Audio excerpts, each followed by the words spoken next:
தமிழக முதலமைச்சர் ஜோசப் விஜய் தலைமையில் சென்னை தலைமைச் செயலகத்தில் நேற்று மிக முக்கியமான அமைச்சரவை கூட்டம் நடைபெற்றது. இந்த கூட்டத்தில் பங்கேற்ற அனைத்து அமைச்சர்களுக்கும் முதலமைச்சர் விஜய் எக்காரணத்தை கொண்டும் ஊழலையோ அல்லது தவறுகளையோ சகித்துக் கொள்ள முடியாது என்று அதிரடியாக பகிரங்கமாக எச்சரித்துள்ளது அரசியல் வட்டாரத்தில் பெரும் புயலை கிளப்பியுள்ளது.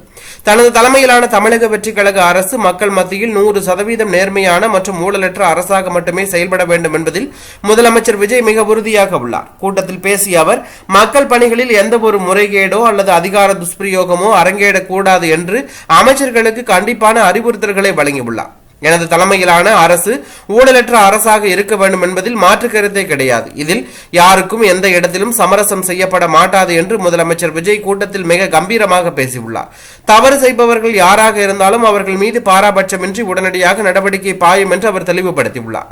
தொடர்ந்து பேசிய முதலமைச்சர் விஜய், தவறு செய்தவர்கள் எனக்கு தெரிந்தவர்களா அல்லது தெரியாதவர்களா என்றெல்லாம் நான் பார்க்க மாட்டேன்.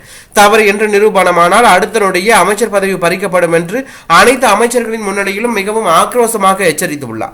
முதலமைச்சரின் இந்த அதிரடி பேச்சால் அமைச்சரவை கூட்டத்தில் சிறிது நேரம் நிசப்தம் நிலவியதுடன் அங்கிருந்த அமைச்சர்கள் அனைவரும் ஒரு கணம் அதிர்ச்சியிலும் பதற்றத்திலும் உறைந்து போயினார்கள். அமைச்சர்களின் செயல்பாடுகள் மற்றும் துறைகளின் நகர்வுகள் அனைத்தையும் முதலமைச்சர் அலுவலகம் நேரடியாக கண்காணித்து வருவதாக கோட்டை வட்டாரங்கள் தெரிவிக்கின்றன. இது தற்போது அரசியல் வட்டாரத்தில் பெரும் பரபரப்பையும் அதிர்ச்சியும் ஏற்படுத்தியுள்ளது.